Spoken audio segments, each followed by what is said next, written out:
Ana sa kapin 200 ka mga traffic violator ang naisyuhan og ticket sa mga personay sa Roads and Traffic Administration sa Cagayan de Oro City human nga misupak sa balaod trapiko.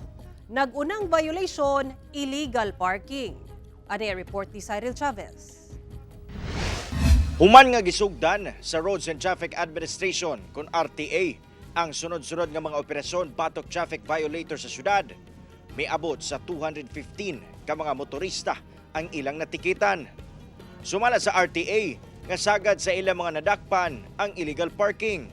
Sagad kuno, gibiyaan lang sa mga driver nga naga-hazard lights diya sa dalan. Daghan kay na 88% na sita na parking on travel lane. Meaning na ina niya parking, mo parking pag diya sa dalan nga gagianan na gyud.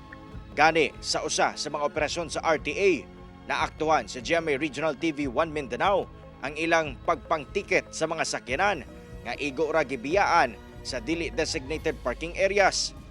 Matod sa RTA, random ang mga pagpanakop nga ilang pagahimuon o sa kini sa mga paagi aron maalibyuhan ang traffic congestion sa dakbayan. Kulang sa disiplina, kulang sa pagpakabana, o kulang sa concern sa uban.